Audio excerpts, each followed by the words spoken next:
Welcome to Tales of Britain and Ireland. This is a podcast telling the stories, legends and folktales of Britain and Ireland in no particular order. Presented by Graham and coming direct from South Yorkshire, each episode tells a story or selection of stories from all across these islands and throughout their history, followed by a short and decidedly inexpert discussion of the origin and themes of each tale.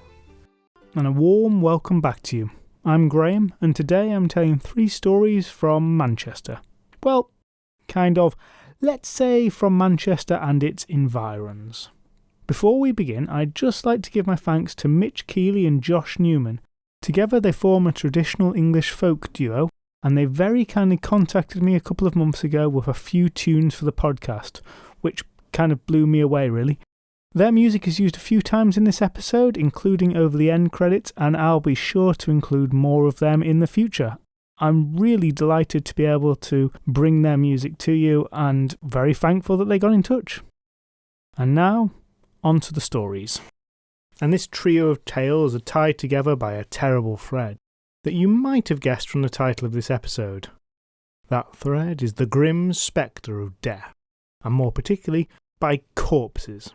That curious composite of organic bits and pieces that once were arrayed in such a configuration that they formed an animate being, able to experience the world of a complex of senses, emotions, thoughts, for better or worse. But those exact same parts now lie motionless and passionless as a brick, fated soon to be disassembled by nature. But until they are completely gone, they have a compelling power on the human imagination. The significance of what once those pieces formed, or, if your spirituality prefers, what once dwelt within them, can elicit a gamut of emotions, sadness, fear, sometimes joy, and are often used as a shorthand for a deep questioning of one's own meaning when confronted with the reality that this will be all of our fates. And that's how you get tons of artwork showing babies casually playing with skulls like they're teddy bears. But Graham, you might be saying, wasn't last episode also kind of heavy on the death and corpses? Wasn't there a skull at one point? And most of the main characters in that story died, and then there was some more deaths in the subsequent story as well. And weren't all those stories, you say, getting clever now, set many hundreds of years ago, so everyone who features in them now is dead as well? Oh, those are mild spoilers for the last episode there, by the way. Sorry. And I will reply to you, well, I commend and am somewhat taken aback by your encyclopedic knowledge of the last episode, but you will recall that I said there was a good chance that Limping Billy's magic could have kept him alive to this day, so maybe he's still alive, and not everyone in those stories I told last time is dead. But more to the point, yes, you're probably right. There were a lot of deaths last episode as well. Though death still comes for Mancunians, as expectedly and yet shocking as it does for us all.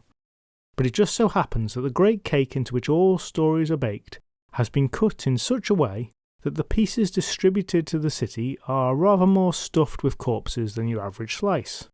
But that is all part of the great story cake making process. It's a lumpy mix, and that is fine, good in fact. Perfectly even blend of ingredients might be superficially attractive, but would be dull for the taste buds. Which, I think in this metaphor, the taste buds are people who like stories. There's a lot of Manchester stories about death, and I know the title of the episode is a pretty awful pun. And look, I almost went with Necroasis, but I didn't quite like the synecdoche of using Oasis to represent all of Manchester. But let's set that aside. There are 3 stories, so let's start the first of them. And so as to not give too much away, I'm going to entitle this one, The Tale of Wardley Hall in Worsley.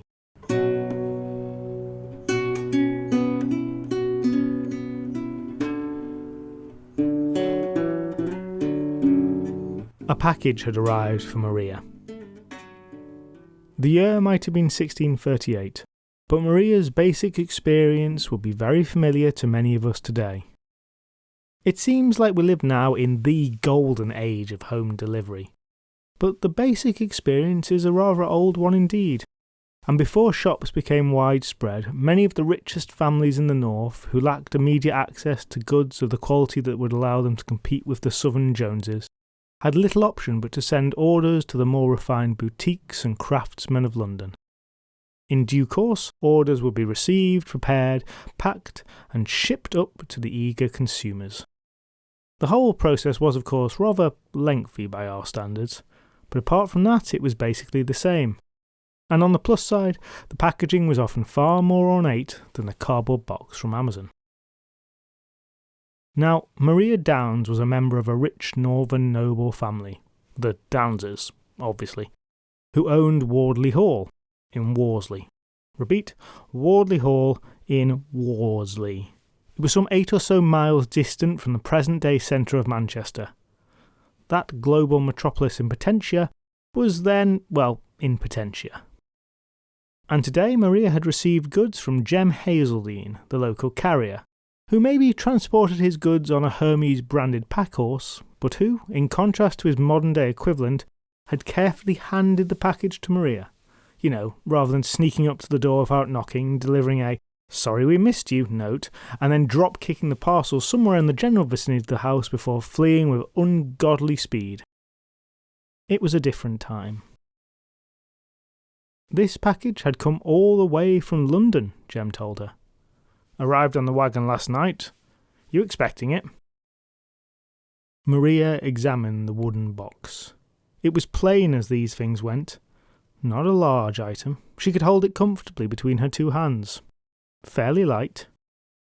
She racked her brains. No, I don't think I was, actually. But rich people were like that, Jem knew. They'd so much stuff they didn't value it at all. If he was expecting a box, he'd remember, but not a lady like her. She had so much already. How could she possibly expect to know if what she had arriving was the newest London chintz, a ruby ring, or a finely bound Bible? It could be any of these, or many other unnecessary gaudy trinkets. Jem said his goodbyes, and as Maria carried the package inside, she thought to herself, it really was rather plain. And once inside, she was distracted by someone talking to her, maybe. Or perhaps she just got caught up in thinking about what was to go in the next podcast episode, and how long it had been since she'd written some, and she started to worry about that. And then that prompted her to set the package down on a random surface, at which point she promptly forgot all about it, much to the annoyance of other inhabitants of the household when they later found an unexplained box on some surface or other. This line is kind of an apology to everyone I've ever lived with, while also hinting that I'm unlikely to change my somewhat scatterbrained habits anytime soon. Sorry guys. But yes, she put the parcel down, and she left it.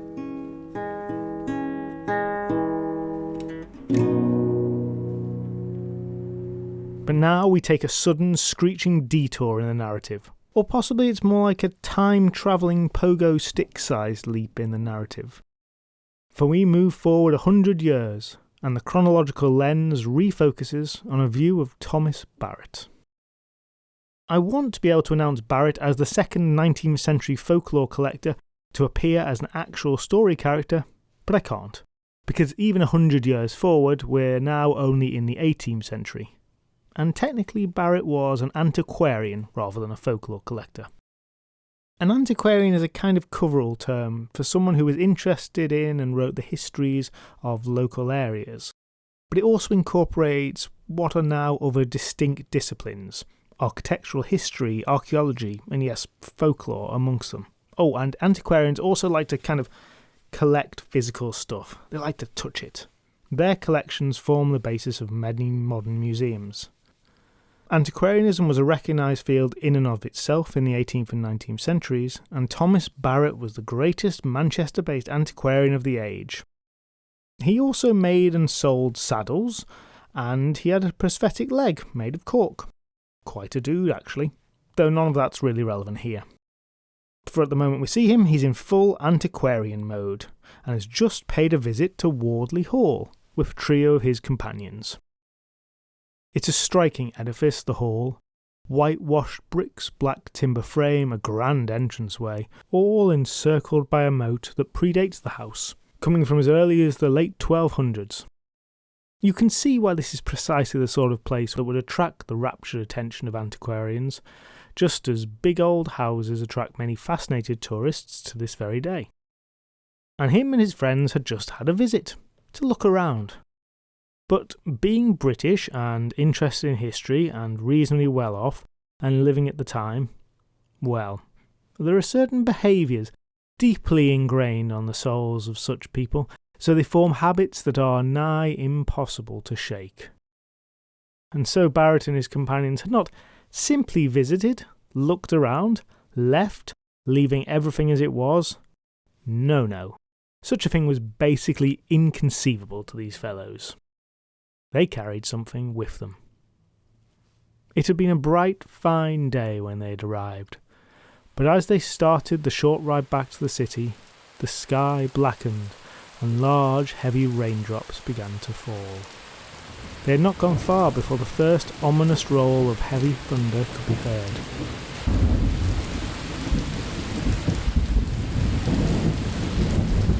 And by the time the four men were safely seated around a warm fire in some city inn discussing the day's discoveries, well, by that time all of Manchester was engulfed in a ferocious storm. And had they been able to see Wardley Hall, then they would have found it to be at the very centre of the elemental intensity. Lightning struck and felled trees, winds whipped, tearing off slates and ripping thatched roofs clean off some of the outhouses. A furious maelstrom of biblical proportions vented its anger on the house that night. And at some point, one of the house's inhabitants noticed the absence. "Those bloody antiquarians! Find them now, or we've all had it!" And in a great rush, servants and masters alike left the house. Facing into the great storm, they burst forth to find those damn antiquarians.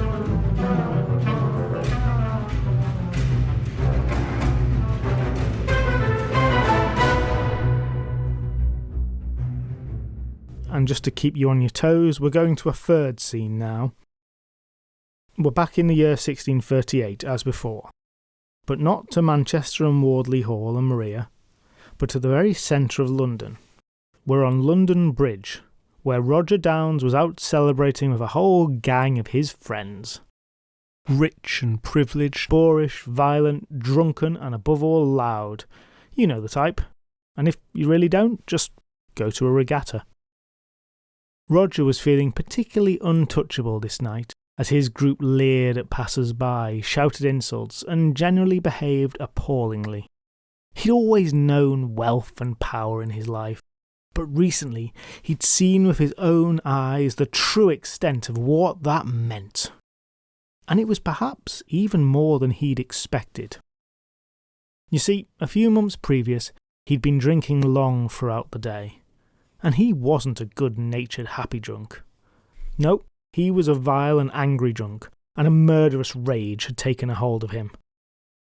For reasons that even he could no longer recall, he emerged from his drinking den, waving his rapier and declaring that the first man he met, he'd strike dead.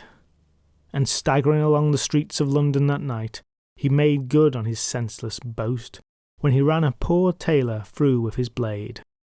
A man who had made no offence against him, but was just in the wrong place at the wrong time.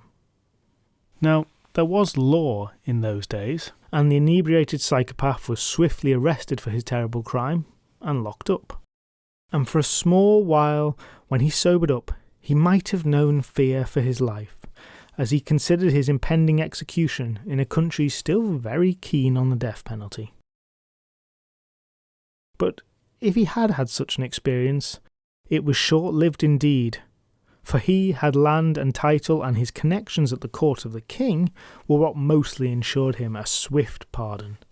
And within very little time at all, the definitely guilty murderer was 100% free, thanks to the beneficence of the monarch and the blindness of the law. And now here he was on London Bridge with his fellows, and he was giving it the old, "Oi, what you looking at, freak? Yeah, you pauper, you want some, do you? Come on then." Roger Downes knew now that he was untouchable. But unfortunately for him, not everybody else did. It wasn't long before a fight broke out on the bridge. Between who exactly was difficult to determine. Another group of arrogant courtiers out for a scrap, a hardy blacksmith Roger had insulted and who wasn't taking any crap, or some kind of mini civil war between members of their own little gang, upset at some banter that had gone too far. No idea. But an all-out brawl was now in progress, and this was taking place in the middle of the largest, richest city in the land. And there were laws. Now, this was too early for the blowing of the whistle and the hup hup hup hup hup noise of mustering policemen, but those elements could be found in spirit, as a group of night watchmen made for the brawl. Roger Downes grinned as he felled an opponent. Blood splattered dramatically, and his eyes lit up maniacally as he took his second life. An uncontrollable thirsting bloodlust rose in him, and he turned to see the officers of the law making for his party. He had no fear of these men now. They were nothing to him. "Do you know who I am?" he asked the watchman. "Do I care?" came the reply. "I'm Roger Downes." "Who's that then?" "Roger Downes!" And on that he charged, giggling, viscera-soaked rapier drawn and pointed at the nearest watchman. The watchman who didn't know Roger from Adam, who was calm and composed, who had years of combat experience, formerly fighting the Dutch and the Spanish, and latterly against all kinds of the worst London rogues. Without hesitation, he made a single, clean, powerful stroke with his halberd, and he neatly separated Roger's wealthy landed head from his wealthy landed body. And now we go back to Maria. Maria Downes in Wardley Hall. With that package, the small box from London, she's finally remembered. She opens it curiously, excitedly, and upon seeing its contents, she drops it, and she screams, and she screams, and she screams.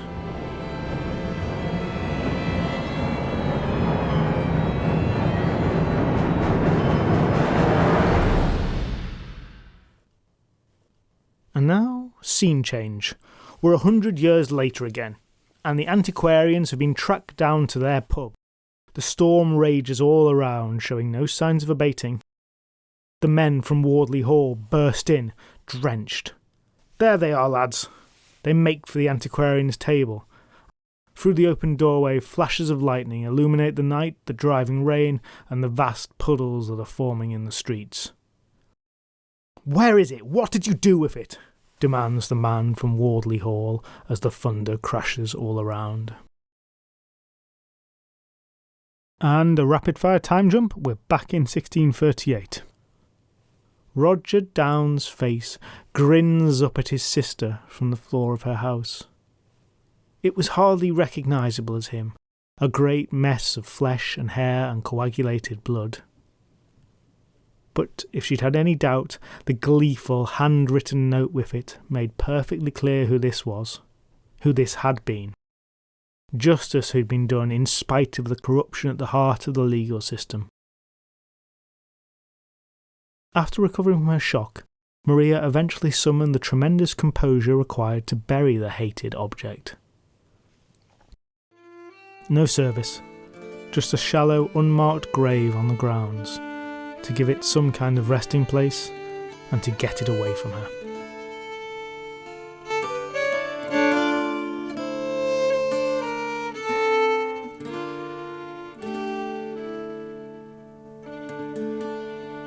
Days passed. Maria remained upset, of course, but life went on. It has that irritating habit for the living. And it's difficult to overstate the intensity of the terror that gripped Maria one day when she was coming up the main staircase of the hall, and her eyes rested for a moment on the little niche on the windy staircase. It was an architectural peculiarity that, a little hole whereby one could see through into the rooms beyond the stairs. This feature meant that it let a little light through, light that was now conspicuous by its absence, blocked by something, blocked by the skull that Maria had buried, and yet which was now sitting in that niche, looking at her and grinning.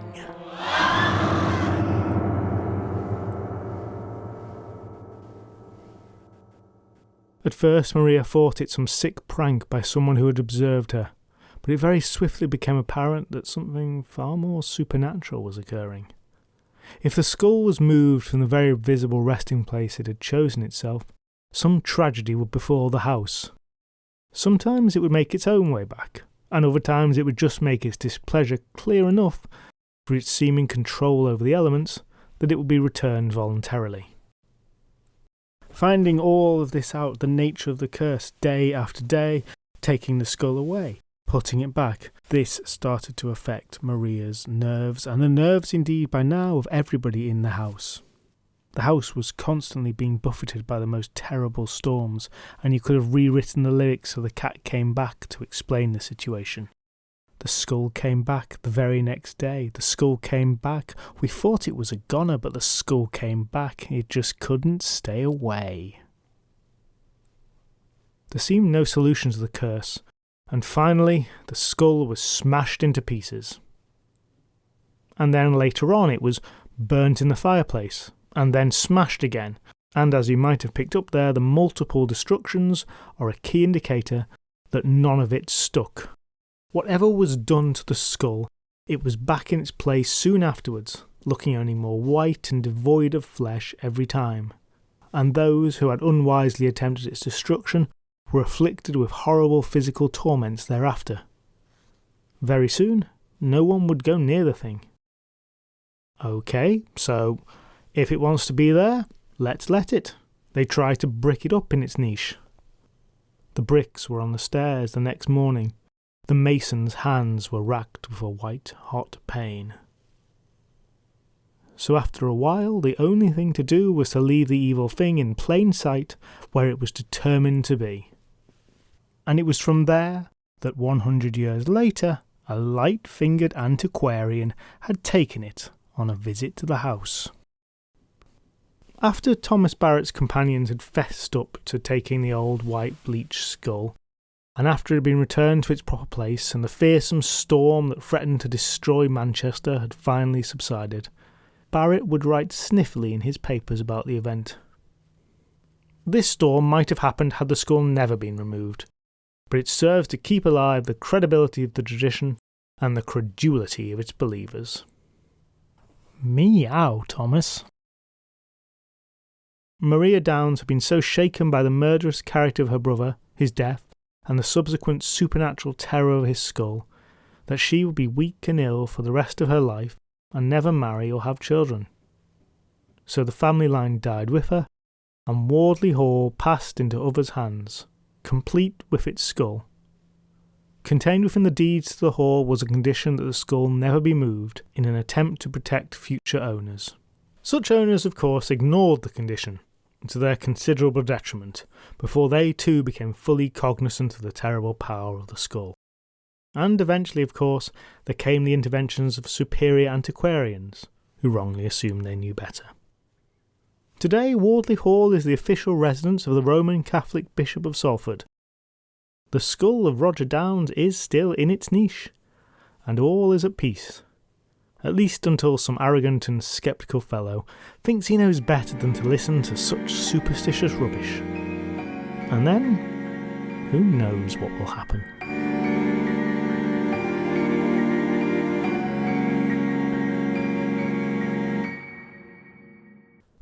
Okay, so after a couple of comments, I've decided that in anthology episodes like this one, I'm going to do the discussion section for each story after the relevant story, rather than having them all together at the end. Thanks to the people who let me know that that was what they would prefer. So, the story we've just heard, The Cursed Skull of Wardley Hall. What do I have to say about this one? Well, quite a lot, potentially. Firstly, yes, there really is a skull in Wardley Hall, which is really on display, and yes, the hall really is the official residence of the Roman Catholic Bishop of Salford. However, the skull is not Roger Downes' skull. Roger Downes did exist, and he did live in the hall, and he did die young, but the skull isn't believed to be his. But we do know who the skull was a part of. Definitely. Maybe. At least the diocese is sure of who it was.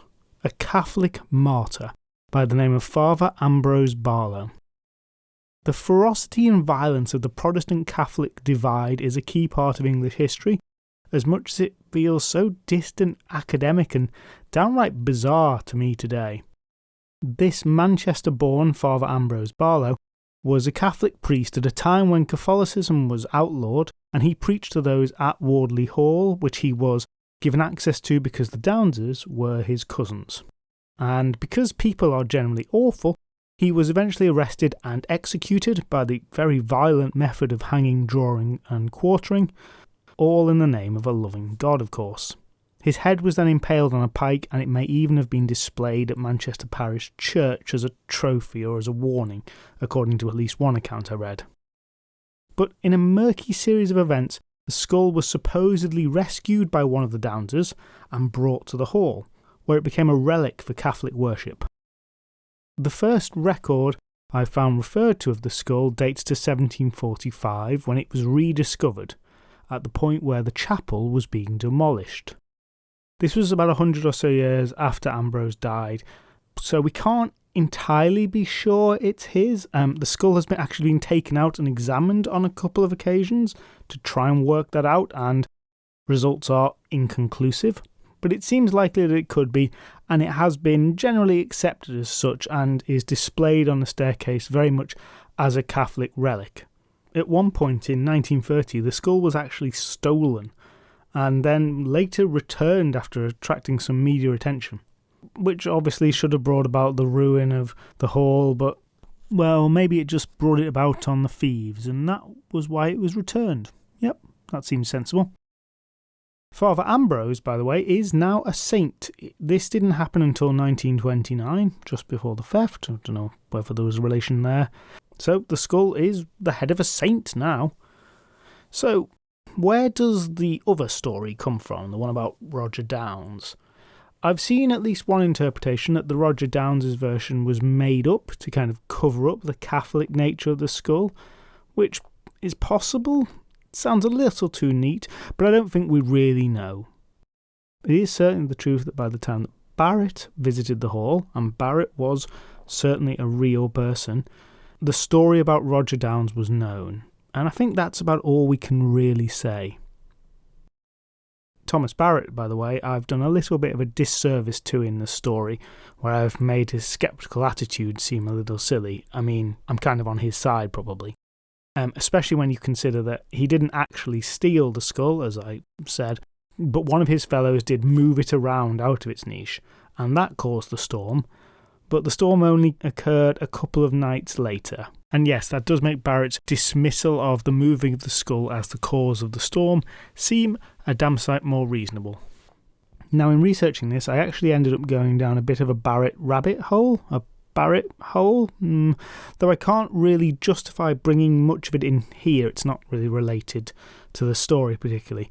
Suffice to say that he was a fascinating chap who investigated lots of the history of the north of England. He did drawings, looked at heraldry, wrote manuscripts, and generally did loads of research despite having lost a leg at an early age and coming from a fairly humble background. Anyway, as I say, not super relevant here, but if you're interested, there are some videos online from Dr. Peter Lindfield that you might want to check out, as I have. I should also mention, by the way, a name you'll have heard before, John Roby. Him of last episode's Sir Tarquin story and the Spectre Horseman episode. If you can't quite remember, he's a Lancaster folklorist who basically does full literary rewrites of traditional stories, but whose work has been very popular, possibly for that reason.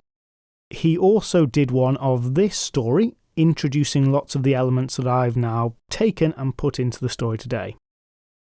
Now, I didn't actually come to this story realising that he'd written about it, but it turns out he's basically unavoidable in the folklore of Lancashire. And finally, I'm just going to add here the little oddity that if you do an internet search about this, you'll see that the skull is referred to as a screaming skull. The Screaming Skull of Wardley Hall is kind of how this is entitled. You might notice the skull in this story doesn't actually scream. It's entirely mute. And that's true for all versions of this story. So, a bit odd that then, isn't it? Well, you see, the thing is that despite this, it fits into a category of very specific stories that are called Screaming Skull stories. Sheffield University's David Clarke has set out the key components of these folktales. 1. An old skull is on display. 2. It dates from some time before living memory, usually the 15th to 18th centuries. 3. It's imperative that the skull is left where it is. And 4. If it is removed, terrible supernatural consequences result. There's also no screaming there, you'll note, but some of these skulls do scream when removed, most famously one at Bettiscombe Manor in Dorset. And that imagery of an object that you pick up and it shrieks is so powerful as to have given the phenomenon its more general name. These screaming skulls are scattered around houses all throughout England. So if you're in the country and you want to go see a screaming skull yourself, you might well be able to, though please do resist the temptation to pocket it. Okay, well, I think that's enough on that for now. We move now from the Hall in northwest Manchester to the city's furthest extent east, and to a little tale I'm going to entitle The New Hartshead Boggart.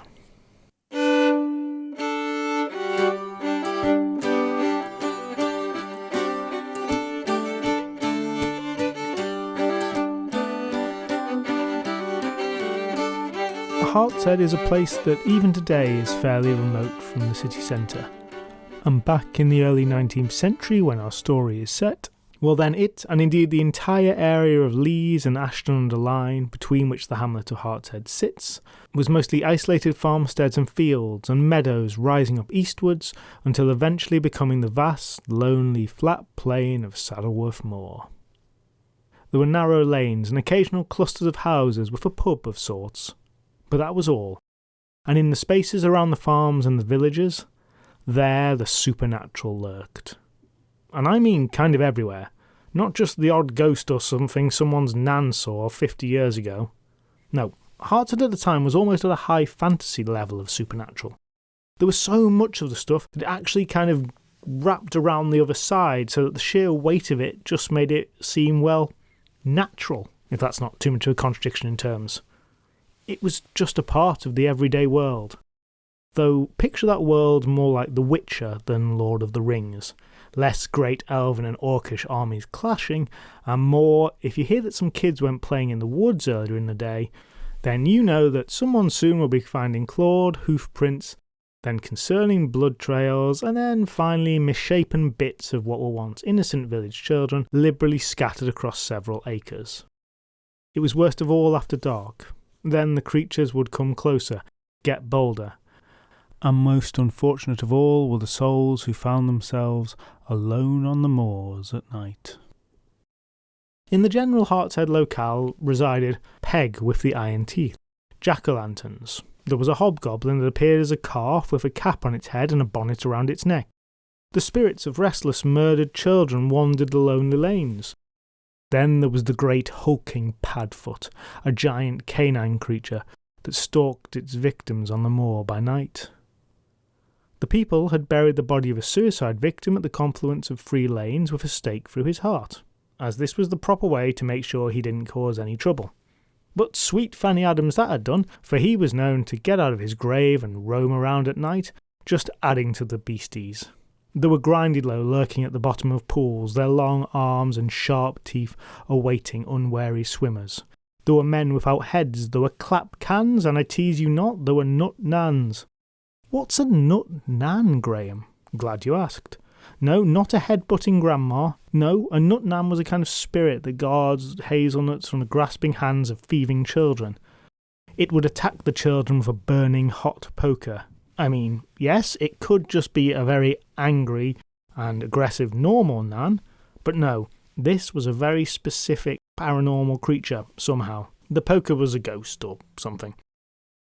There were witches and warlocks who worked their weird warped magics, and above all else, and kind of incorporating it all, were the boggarts.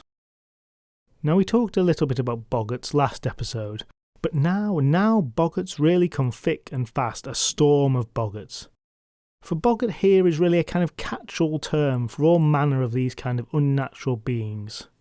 Sometimes they'd appear as huge hounds, other times they'd be more like what we might call poltergeists, yet other times they materialise as horned monstrosities that crawled in through the chimneys.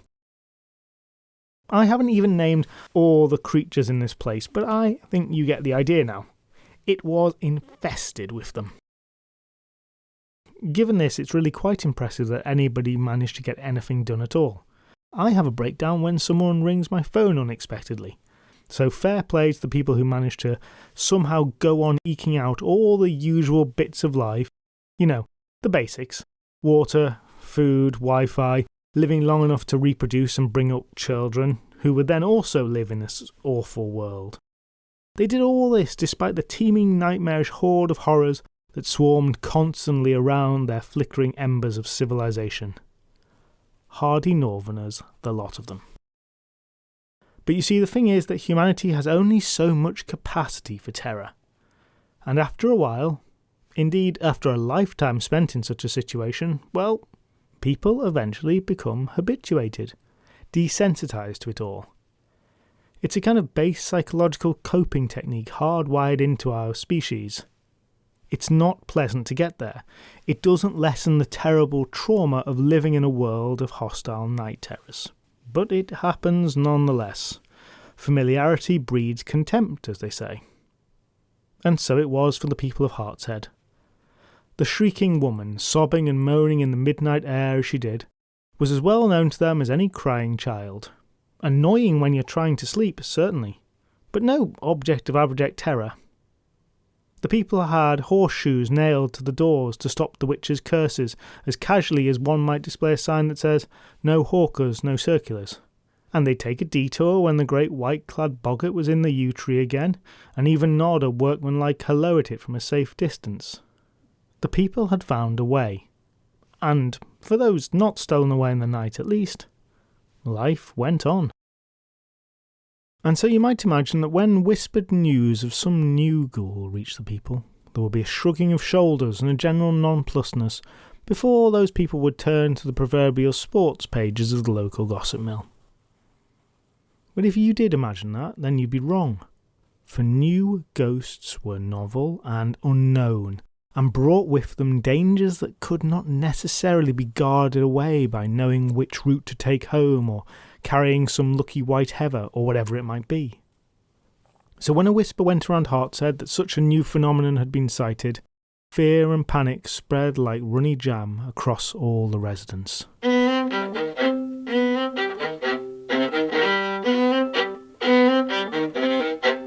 Old John from Free Lane's End saw it, a needle woman told her neighbour.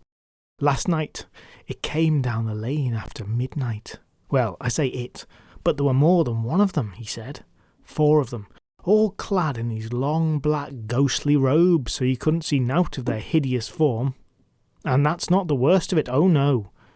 You see, on their shoulders they were carrying a huge coffin, all covered with a great pall as dark as the pit. That's what he told me. A funeral it was. Was it? What was in the coffin? Asked the neighbour. I don't know. Do ghosts bury each other? Well, how would that work? Maybe boggarts have funerals if ghosts don't? And there continued much existential musings on the religion of boggarts and ghosts, and whether they were dead or alive, and why they might need a funeral, which ultimately resolved little, as neither person had the knowledge to reach a conclusion on the issues, but which helped pass away the time and bury the fear that was starting to churn in their stomachs. Oh well, whatever it was, it's buried now, so that'll be the end of it, they eventually agreed. But that was not the end of it. A week later and the fiendish funeral was seen again, 4 figures hoisting their pall-draped casket along the long lane at night. And not long after that, the boggart burial was spied a 3rd time, making its way down that same lane again. Soon enough the nerves of the village folk were shredded to pieces, and while it had as yet shown no malevolence, they weren't taking any chances. People were sure to get home well before dusk, and even in the day they took highly circuitous routes and illogical detours to avoid the long lane which the procession had seemed to make its own. Boggart Lane, they began to call the place. A moniker with a distinct lack of uniqueness or originality, but which was functional and to the point. The general tone of conversations took a new track soon enough. Okay, who's doing it then? Who is getting rid of this? Someone has to. It can't go on like this. And kind of by default and without his say-so, the old schoolmaster soon found himself pegged for the newly vacant position of ghostly funeral wrangler. The man knew not just Latin, but geometry as well, a combination that surely brought to bear the joint weight of both magic and science against the supernatural. But for some reason the venerable schoolmaster was less than keen himself. Oh no, obviously I'm very wise, but I've never learned the Boggart tongue, very specialist language, I'm sure. Lots of fricative pharyngeal glottal phonemes, not really my area. So volunteers were sought from the community, and somehow none came forward, while the harvest of excuses was bountiful indeed. Some were too old, some too young, some would pretend to receive a phone call just as they were being asked, and this being several centuries before the invention of the mobile, they'd hold their hand up to their head, point at it, mouth, "Sorry, can't talk now," to the would-be volunteer recruiters, and then give a performative, "Hey, Johnny, good to hear from you, how's tricks?" to their empty hand while walking swiftly away in the opposite direction. And so it continued, until one fateful evening the residents were gathered in the local inn, before heading home disappointingly early to avoid the ghost. Over their measures they glumly contemplated the seemingly intractable situation, and rued the fearful funeral that had disrupted their quite normally phantom-haunted lives. The conversation was all about it. Maybe it's just one ghost, and they're trying to bury it, but it doesn't stick, because it's a ghost. But what if it's people that they've killed, and they're bringing them here to bury them? Rhubarb. When all of a sudden the door was flung open with a dramatic flourish, and the rector from Ashton strode in.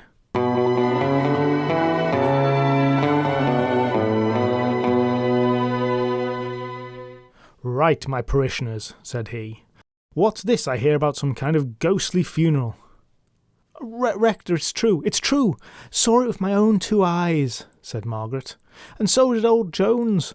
Coming down Boggart Lane it were, a terrible sight to behold." "Pish posh, what tommyrot, what poppycock," said the rector. "What a portion of codswallop and chips with a liberal sprinkling of balderdash. There are no such thing as ghosts. It's a superstition unworthy of a good Christian." This pronouncement was met with an embarrassed silence. Not a sullen or resentful silence, though, for the people actually had a great deal of respect for the rector with his taste for the theatrical, for it was he who had married them, buried them, christened them, generally helped the community through life from his peaceful church, which was uniquely untroubled by the bogles that they lived with day in and day out. But they did live with them day in and day out, so despite their respect, they knew, in this case, despite all his book learning, they'd have to agree to disagree. Eventually Margaret piped up.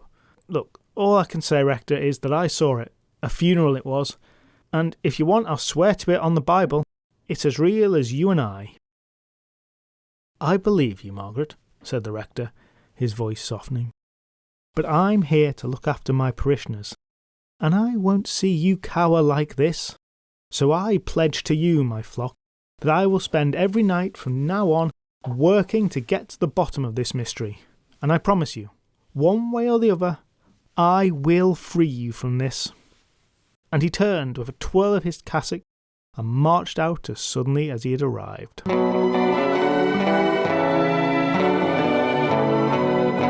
And in his wake he left the first flickers of optimism for a while. Maybe the rector actually did have what it took. And if he didn't, well, at least he'd learn about the funeral himself. and that might stop him preaching all about what they shouldn't be believing in. So as far as they were concerned, it was kind of win-win.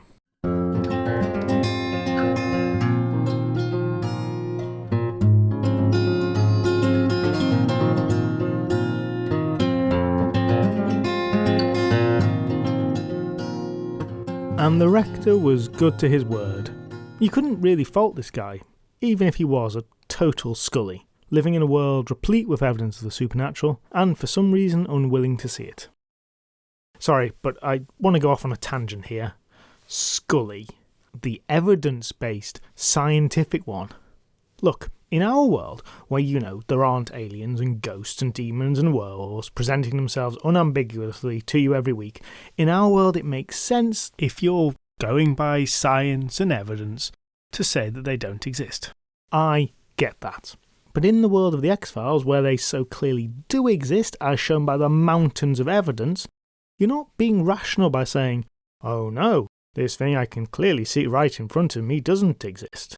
You're not the scientific, rationalist, sceptical one then. You don't get to be called that. No, you're the wrong one.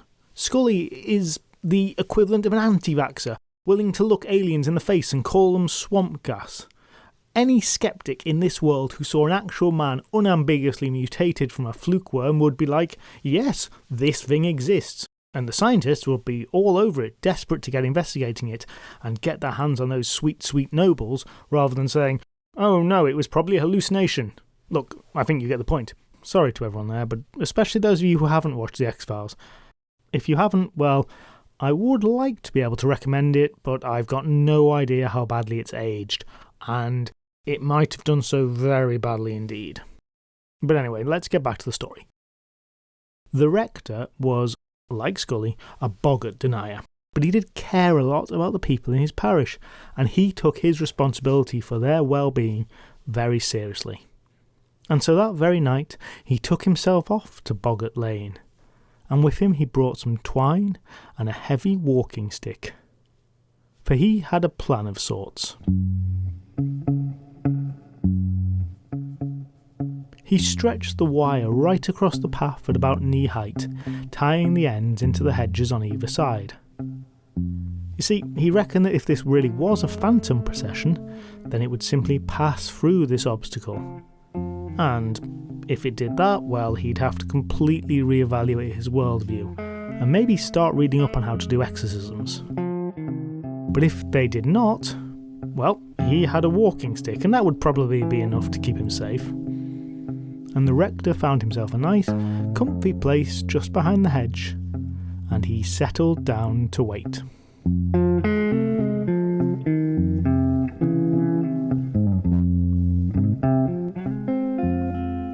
Hours passed. The night was dark and still, and though he had a heavy coat on, which was a serious step for a northerner such as himself, he still found himself getting chilly.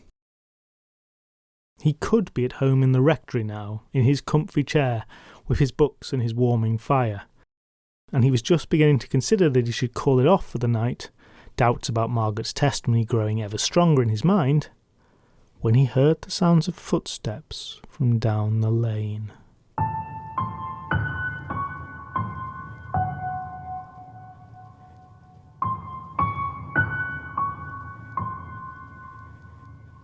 He peered through a hole in the hedge to see who was coming. It was just as she said. 4 dark cowled figures bearing a coffin between them, making their way down the lane. There had been no lie, no mistake. Here it was, in all its terrible reality.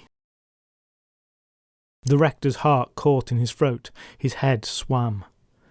As brave as he wasn't immune to fear, and he found himself wishing he wasn't quite so alone. The phantoms made their way towards the stretched out twine. Now, I think there's something pretty odd about this plan, right? Like, if it turns out that they are in fact solid, well, I'm not sure that finding a solid bunch of things doing a funeral at midnight is much better than finding the phantom one. To me, those seem to be equally bad options, and I think a strong case can actually be made for corporeal boggarts being even worse than ghosts. And maybe all this was occurring to the rector now, as he watched transfixed this spooky sight. But it was too late. Ghostly footsteps approached the twine. They were nearly there. Any second. The parson had almost stopped breathing. They reached the twine. And with a the lead bearer tripped and fell, lost his grasp on the coffin which came falling after him, and in short order all 4 bearers tumbled under the weight of it, with a huge cacophony of distinctly human shouts and curses, interspersed with a surprising bleating. And the commotion freed the rector from his fearful paralysis. Adrenaline coursed through him, and he jumped up, walking stick in hand, pulling the shade from his lantern to illuminate the scene. "Aha!" he cried, and perhaps even, "I kick ass for the Lord." It was clearly men in front of him, mortal human men, still dangerous and terrifying creatures, of course, but as the rector had suspected, not a supernatural being about them. Now, things really could have gone pretty badly for the rector here. 4 coffin-carrying blokes are still not an easy thing to contend with. But luck was on his side, for the men were injured from the falling coffin, thoroughly shocked, dazzled by the light, facing an opponent that they could not see who had swept them off their feet. They perhaps thought they themselves were the ones facing a supernatural threat, or at least a force larger than one zealous, sceptical parson. And the men picked themselves up as best they could, and they fled at speed back down the lane.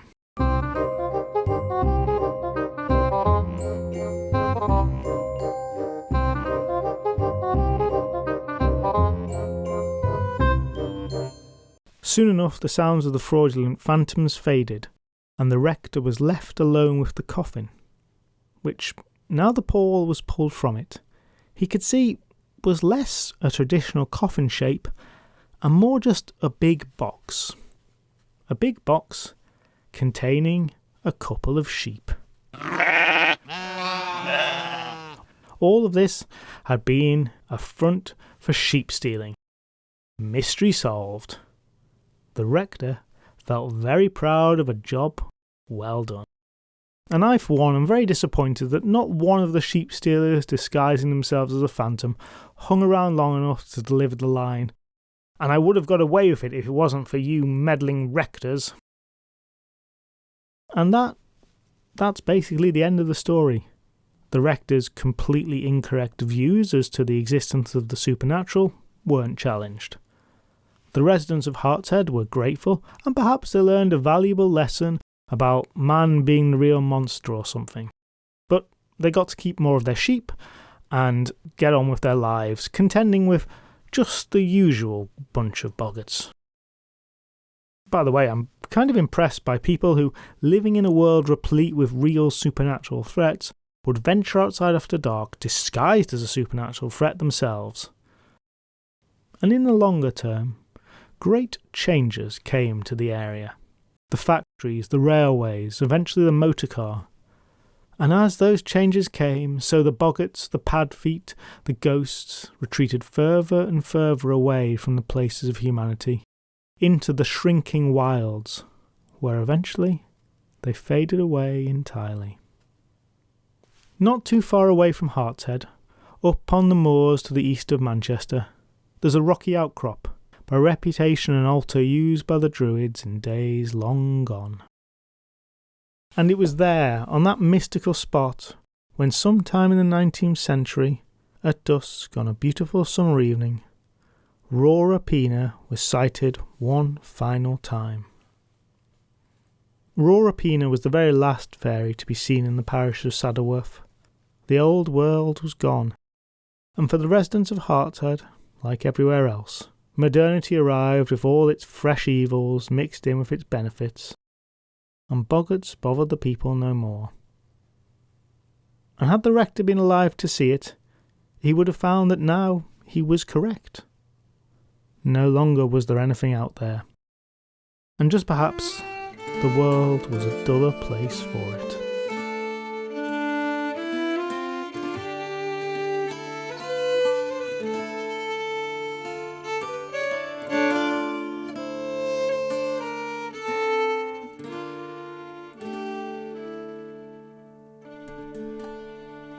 Okay, so discussion section 2. I'm just going to start off by saying that I really enjoy the setting for this story. I could talk about that for ages. The story itself, yep, fine, good. I wouldn't have told if it wasn't.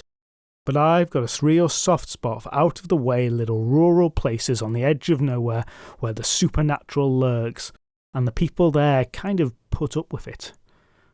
I think in some part of my childhood imagination, this is what I thought the past was really like. And I don't believe I'm alone there. I think quite a large part of me just wants to sit in a pub while supernatural terrors rage in a dark and stormy night outside, but the firelight, the alcohol, the good company, maybe the music, keeps them at bay. It's kind of a metaphor for something. Now, it probably goes without saying that this is a relatively modern story, and by modern here I mean 19th century. It's an amalgam of all kinds of folkloric tales smooshed together, and the story itself has a bit of a hint of an urban legend about it. If you imagine that you remove the bit where all these things exist and just have the Scooby-Doo-esque mystery, it feels like something that could theoretically have happened. Almost certainly didn't, but it could. And as such a story, it could easily be translated into your place of choice. Though here it is very much in Hartshead. So where does it come from?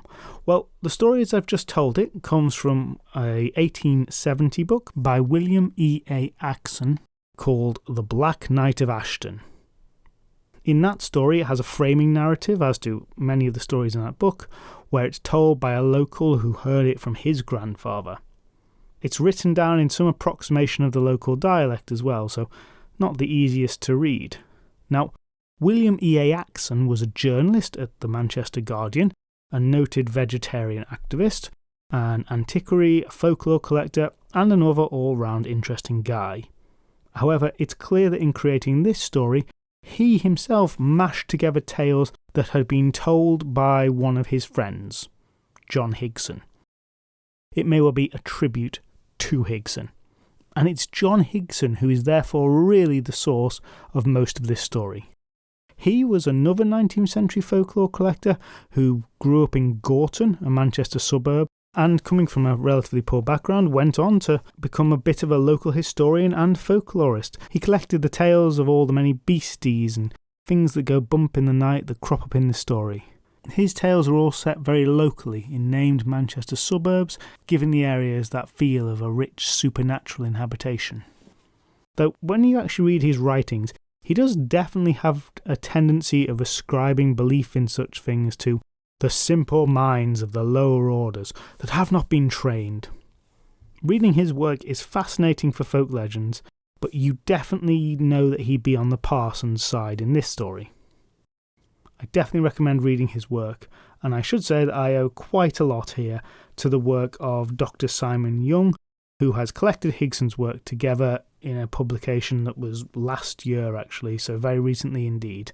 I don't think I would have been able to tell that story or find all these pieces without his book. Okay, so lastly I tagged Rora Pina on at the end there. She is taken from Higson's work, though she's not in the story of the Boggart, technically.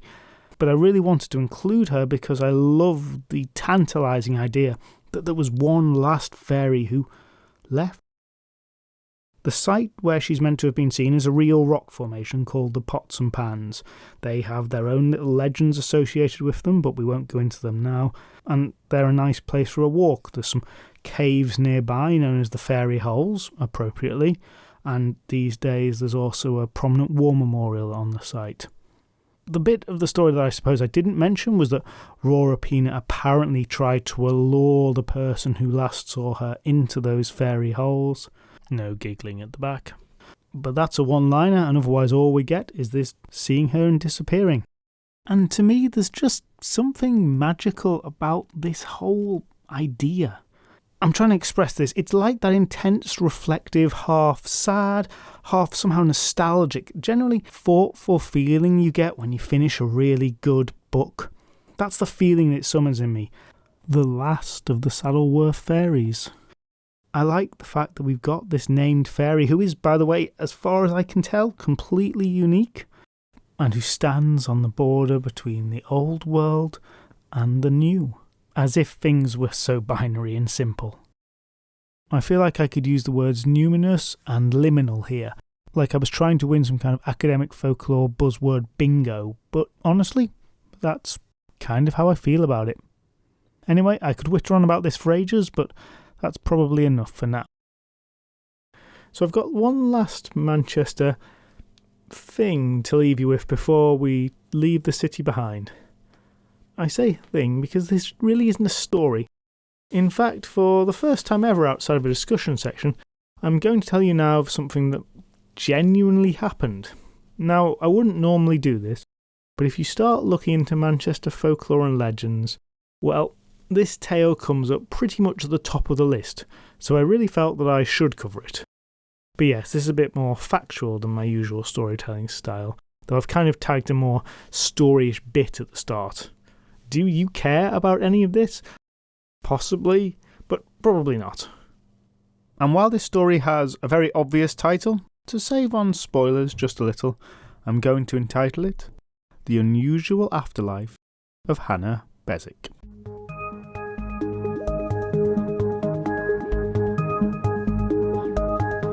Now, Sebastian Zian de Ferranti was a Liverpool-born man of some great talent in the area of science and engineering, and he had particular aptitude in a new field of electricity that was developing in the late decades of the 19th century.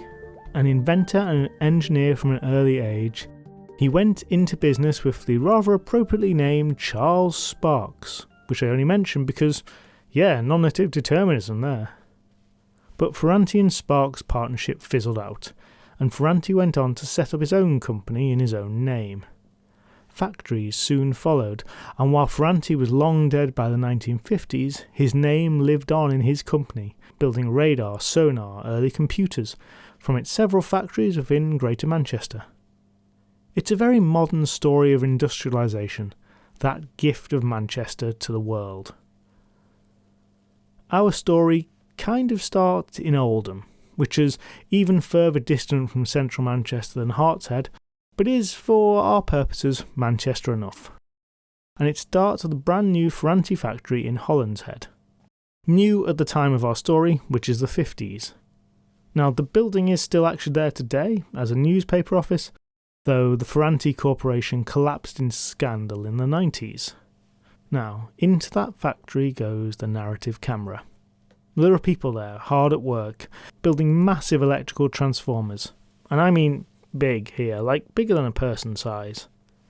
It's an ultra-modern place, unimaginably distant from the boggart-infested hamlets of our previous tale.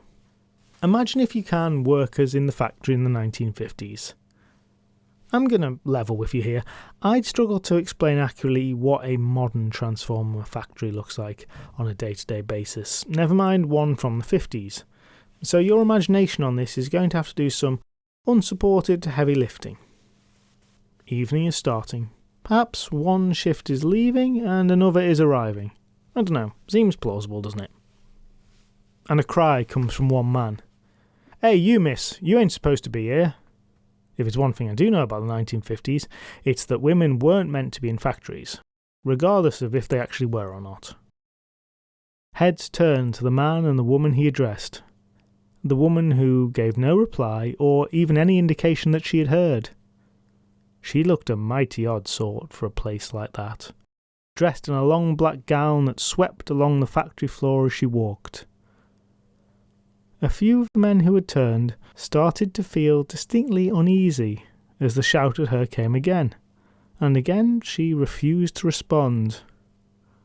There was a growing discomfort as this everyday pedestrian workplace all of a sudden seemed to be anything but. One man went to shout again, "Oi!" but found the words caught in his throat. Silence fell, and the woman turned and walked straight through a wall.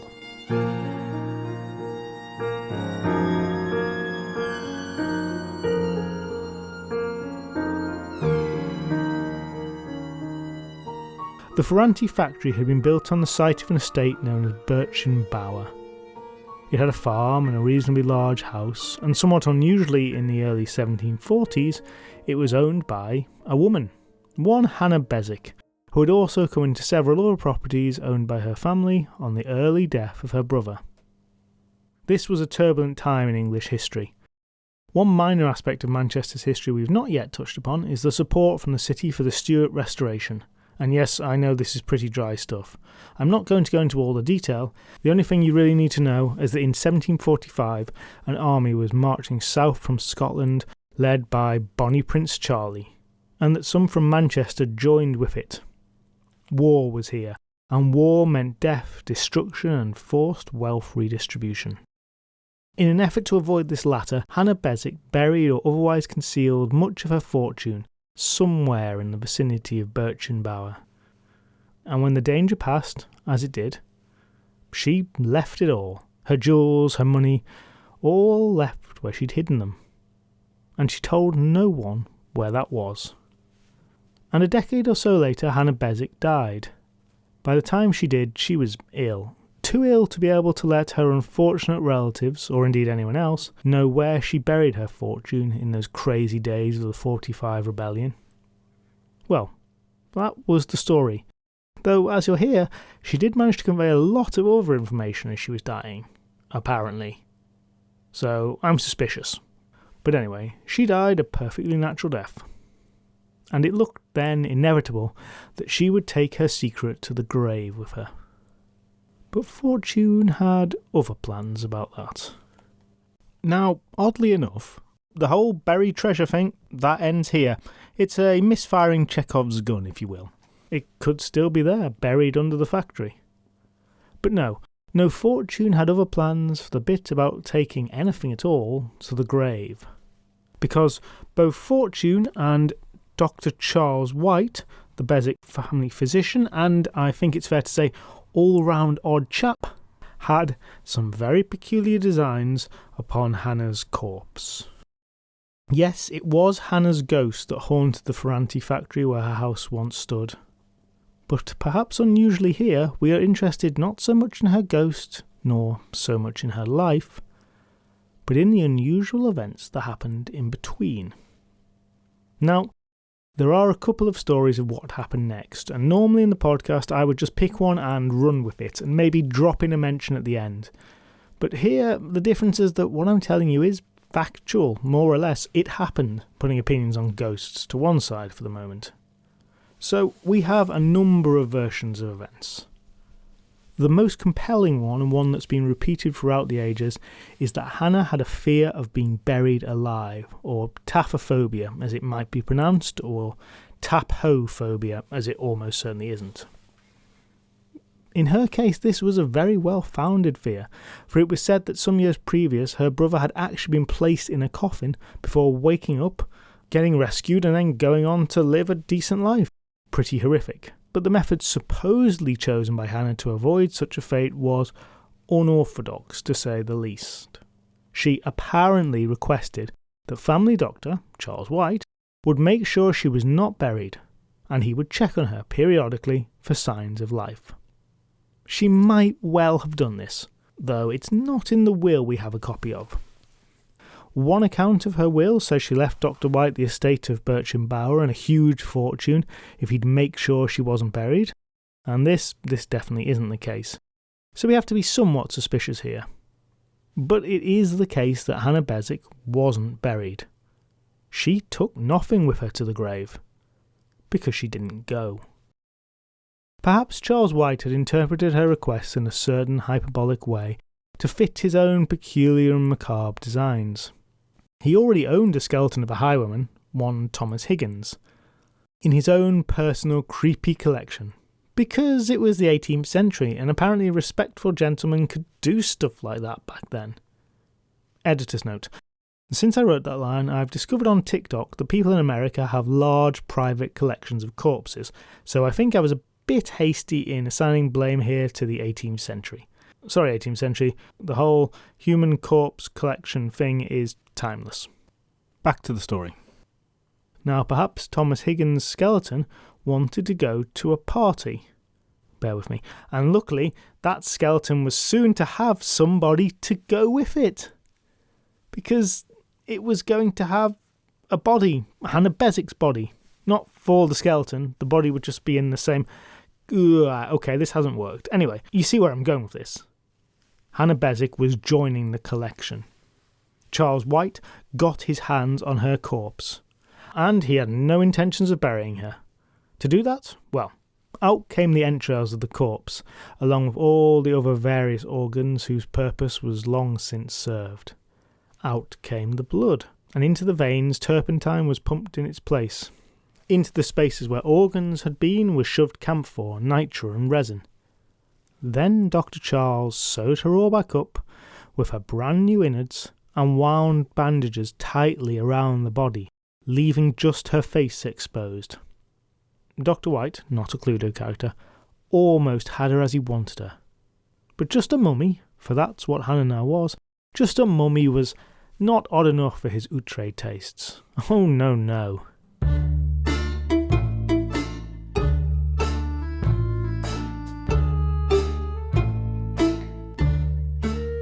He had to make sure she wouldn't be buried. Remember, that's what all this was supposedly in aid of. And how best to do that than by keeping her upright at all times? No better way, I'm sure you'll agree. And he had just the method to keep her so. This would involve removing the innards from yet another body, but White was now a dab hand at that. The next target of his disemboweling was a grandfather clock. Out came all the springs and sprockets, the pulleys and pendulums, and in their place went Hannah Beswick's pickled corpse. Off too came the clock face, replaced by Hannah's post-mortem one. It wasn't as good at telling time as the clock had been. It wasn't even right twice a day. It wasn't right unless the time was deftly visaged, which it mostly isn't, and, when it is, you'll know about it without the need for a mummy clock. Trust me. But as a convenient container, the clock case was just right. Eat your heart out, Earl Tupper. But could Dr. White stop there? No. And now we see the real sense of the showman, or perhaps just the ghoulish practical joker who takes it too far. For to complete this unique ensemble, he had a small curtain placed at the top of the clock over Hannah's exposed face, which I assume he used in a kind of offhand way with guests who made the mistake of asking to know the time and were soon to have the shock of their lives. Oh yes, the clock's there. Just pull back the little curtain, why don't you? Tee. And this was to be the lot of Hannah's cadaver. Even if the stories about her asking the doctor to ensure she wasn't buried are correct, one struggles to truly believe that she would have been much pleased with this state of affairs. It feels like the real goal, stopping her being buried alive, was discarded as soon as all of her organs were taken out. And all the rest is really on Charles. For a very small amount of time, the mummy was actually kept to one of Beswick's other properties, Cheatwood House. But a couple of years after that, the all-round concerning figure of Dr. White got his hands back on her. Apparently once a year he'd gather witnesses, who presumably did know what they were in for, reveal her face, show that no, she was absolutely still dead. She wasn't suddenly holding a card that read, "I ain't dead," or breathing or something. I can imagine the scene now. Pull back curtain. Looks like she's still dead, guys. Cover face up. Do you think she might be alive now? Pull back curtain. Oh no, she's still dead. Cover face up. And yes, that would get old pretty quickly. But there'd always be that little frisson of fear that you pull it back and suddenly she'd be there, eyes open and staring at you.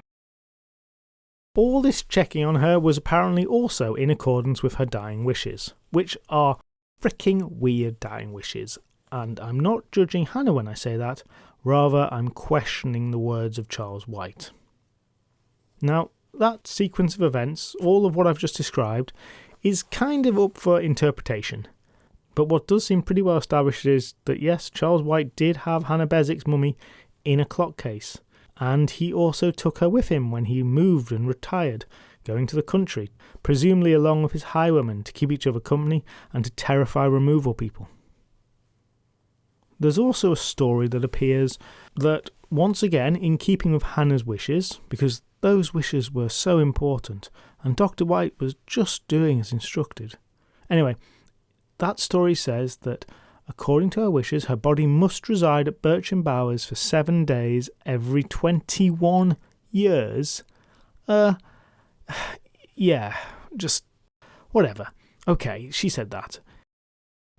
And so, every 21 years, which must be like twice at maximum, Charles took it back to Birchen Bower. I'm unclear of the ownership of the property at this point and whether it was Hannah's relatives or if he was entering grandfather clock under one arm, waving his ultra-powerful "last wishes of the deceased, can't stop me" card with the other. However it was, he apparently took her back for the allotted time and put her in a barn at the farm for 7 days. As you do. It's what she would have wanted. And while everything had been perfectly normal at Dr. White's house, or whatever passed for normal there, when the mummy came to Birchen Bower, spooky events started to occur.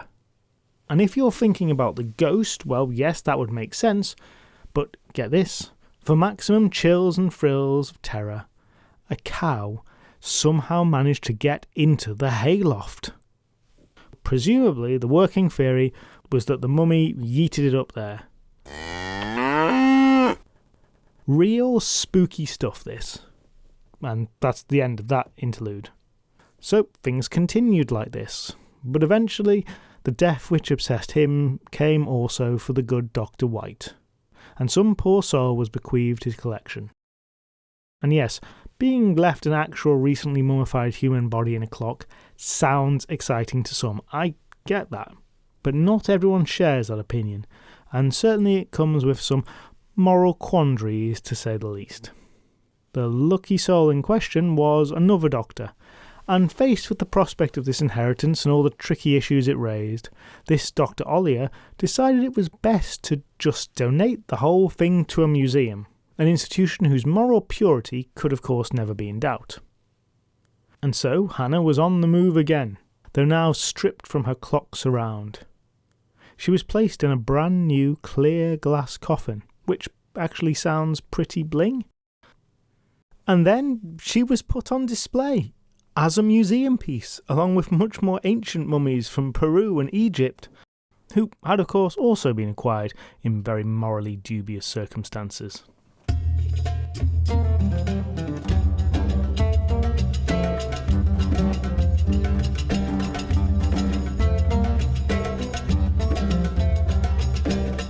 The museum was that of the Manchester Natural History Society on Peter Street, slap bang in the middle of Manchester. And so, while Hannah was called the Birchen Bower Mummy sometimes, this was honestly a bit of a rubbish name, and history remembers her more often with the superior alliterative moniker, the Manchester Mummy.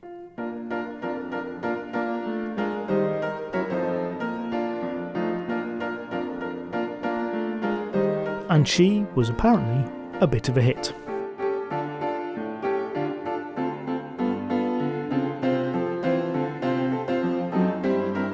We have a first-hand description of her by a museum visitor, though sadly no photos. Quote, "The body was well preserved, but the face was shriveled and black. The legs and trunk were wrapped in a strong cloth such as is used for bed ticks, and the body was that of a little woman." Unquote. Which is altogether a pretty boring description, except maybe for revealing that on top of everything else, Hannah was half elephant. It was in the museum that the Manchester Mummy got its fame, and for 50 or so years she remained there, entertaining tourists, until, in 1868, 110 years after her death, well, probably. I mean, there was still the question of whether she was really dead, but let's call it that for the sake of convenience. 110 years after her death, some people with authority had finally become slightly disquieted by the whole state of affairs, and the body was starting to age somewhat. And so, eventually, no less a person than the Home Secretary himself gave permission for Hannah Beswick to be buried. Finally, she was forced to face her fears in an unmarked grave in a city cemetery, or not forced to face her fear of being buried alive, because she was dead. And that was it for Hannah Beswick. Of course, while her body was now safely in the ground, her ghost continued to walk the old rooms of Birchen Bower, even when they had been long demolished and turned into a factory. And those astonished transformer engineers we began with had little idea that the ghost they were seeing was but one of the afterlives of Hannah Beswick, and possibly not even the strangest.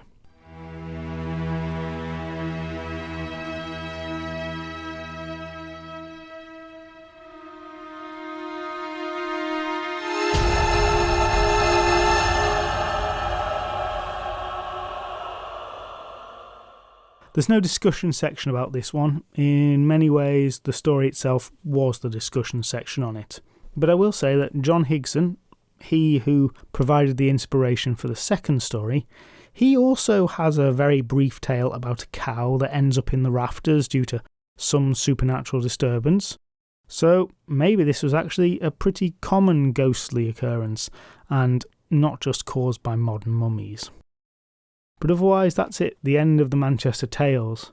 Over these 2 episodes, we've covered a spooky visit to Boggart Hole Clough, where we found a strange otherworld, had the podcast's very first Arthurian tale, if one a little off-piste from the main, and this episode we've talked about a screaming skull that doesn't scream, a funeral that wasn't, and a very modern mummy, and we've touched upon the presence of teeming hordes of supernatural beings along the way.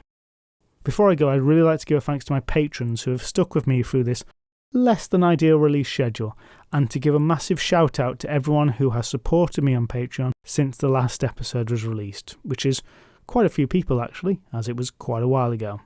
Those are Anna Aglietti, Heather Wilcox, Anise, Karen, Jay Wong, Emily, Avita and Evo. Thank you all so much for your support, it really means a lot to me. As ever, if you want to support me on Patreon, I only take donations when there's actually a new members episode. Those are shorter episodes than on here, averaging 30 minutes. There are currently 4 on there, featuring an unusual Irish mermaid, a terrifying Scottish water beast, a strange English weather event, and a Welsh corpse. With the next episode likely to feature a dragon story with a damsel who has a different relationship with the beast. If you want to support the podcast and are able to afford it, then please do sign up. Leaving reviews and sharing the podcast with others are also great ways to support me. A shout out again to Mitch Keeley and Josh Newman for the music for this episode. It was lovely to be contacted by such talented musicians, and I'm very happy that they've allowed me to include their work. Okay, and that's really it, guys. I'm Graham, thank you so much for listening, I hope you enjoyed. Next episode, we'll be leaving the modern industrial realness behind and launching into a Scottish fairy tale that's, well, a cracking tale. And if you've got it from that hint, well, you might not need to be listening to this podcast. Anyway, I hope you can join me again then.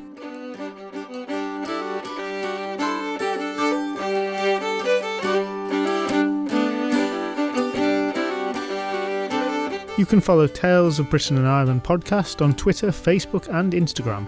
There's also a website, talesofbritainandireland.com, where there's a page for each episode which contains more information including illustrations, asides and recaps, along with other additional bits and pieces to explore.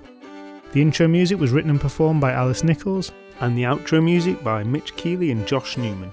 And you can find all the other musical credits on the episode page on the website.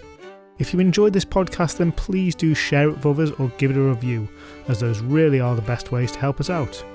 You can also join Tales of Britain and Ireland on Patreon to get extra members episodes. Thank you so much for listening, and I hope you'll join me again soon.